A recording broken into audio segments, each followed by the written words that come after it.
நேத்து ஒரு மேட்ச் நடந்திருக்கும். ஐபிஎல் 2026ல 2வது மேட்ச் கொல்கத்தாக்கும், மும்பைக்கும் நடந்திருக்கும். இதில முக்கியமான ஸ்டார்ஸ் எல்லாம் பார்த்தோன்னா, ஒரு நல்ல ஒரு பெர்ஃபார்மன்ஸே குடுத்துருப்பாங்க 2 டீம்லயும். ஆனாலும் பார்த்தா மும்பை இந்தியன்ஸ் கடப்பாரா டீம் பார்த்தா வின் பண்ணிட்டாங்க. ஸோ வின் பண்ணதுக்கு என்ன காரணம்? தோக்குறதுக்கு கேகேஆருக்கு என்ன காரணம்? எல்லாத்தையும் நான் உங்களுக்கு டீட்டெயிலாக ஒரு சின்ன ஒரு ஹைலைட்ஸ் மாரி சொல்றேன். வெறும் 3 நிமிஷம் வீடியோ தான். சேனலை சப்ஸ்கிரைப் பண்ணி வச்சுட்டு வீடியோக்கு லைக்கை கொடுத்துட்டு ஷேர் பண்ணிவிட்டு பாருங்க. ஆரம்பத்திலே காயின் டாஸ் போடும்போது ஃபிக்ஸிங் மாரி சொல்லி ஒரு விஷயத்த பொருளைய பார்த்தா கிளப்பி விட்டுட்டாங்க. அது உண்மையா இல்லையான்னு எனக்குமே ஒன்றும் புரியல. சரி, ஓகே, அதெல்லாம் ஒரு பக்கம் இருக்க, டாஸை வின் பண்ண கும்பு பாண்டியா, ஹார்திக் பாண்டியா பார்த்தா டாஸை வின் பண்ணியிருப்பாங்க. நான் முதல்ல பவுலிங் தாண்டா பண்ணுவேன்னு சொல்கிற மாதிரி பவுலிங் பண்ணிட்டு வந்தாங்க.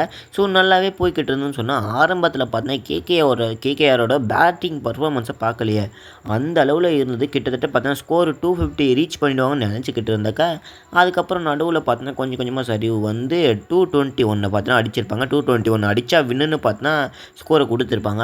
இதை பார்த்தீங்கன்னா சாலிடாக அடித்து முடிச்சிட்டாங்க மும்பை இந்தியன்ஸ். அதுக்கு ஒரு முக்கியமான காரணம் யாருன்னு கேட்டிங்கன்னா, ஹிட்மேன் ரோஹித் சர்மா அவங்க இருக்காங்க. அதுக்கப்புறம் நான் ரிக்கல்டன், இவங்க 2 பேரும் பார்ட்னர்ஷிப் பார்த்தா நல்ல ஒரு பர்ஃபார்மன்ஸை கொடுத்தாங்க. கொல்கத்தாவோட பவுலிங்ஸ் பார்த்தீங்கன்னா சரியே இல்லை, விக்கெட்டும் எடுக்கலை, ரன்னும் பார்த்தீங்கன்னா கொடுத்துட்டாங்க. வருண் சக்கரவர்த்தி கொஞ்சம் நல்லா போடலாம் சொல்லுவாங்க, ஏன்னா ரோஹித் சர்மா போட்டு பொழந்து எடுத்துட்டாங்க.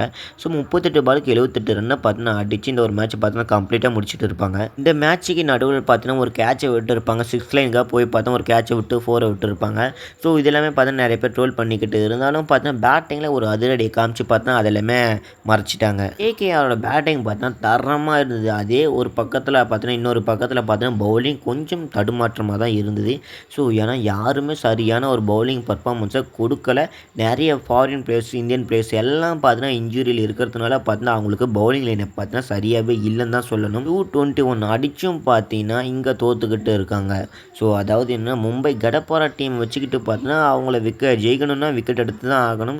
ஸோ ஒரு 5 விக்கெட்டை பார்த்தீங்கன்னா கொடுத்துருப்பாங்க, 4 விக்கெட்டு மினிமம். ஸோ இதெல்லாமே கொடுத்து பார்த்தீங்கன்னா மும்பை இந்தியன்ஸ் பார்த்தா சாலிடாக வின் பண்ணியிருப்பாங்க. அதுக்கு ஒரு முக்கியமான காரணம் கேகேஆர் ஒரு பக்கத்தில் ஒரு நல்ல பேட்டிங் ஆட சொல்ல பார்த்தா ஷர்துல் தாகூர் கிட்ட ஓவரை கொடுத்துட்டு விக்கெட்டுக்கு மேலே விக்கெட் எடுத்து 3 விக்கெட் எடுத்திருப்பாங்க. ஜாஸ்பிரிட் பும்ரா கிட்ட பாலை கொடுத்து அவங்க பார்த்தா டால் பண்ணிட்டே போயிட்டாங்க. அவ்வளோதான் மேட்ச் முடிஞ்சுது. இன்றைக்கி நடக்க போகிற மேட்ச், அதாவது சிஎஸ்கே vs ஆர்ஆரில் யார் ஜெயிப்பாங்கன்னு நான் உங்களுக்கு இன்னொரு வீடியோவில் பார்த்தேன், நாளைக்கு சொல்கிறேன்.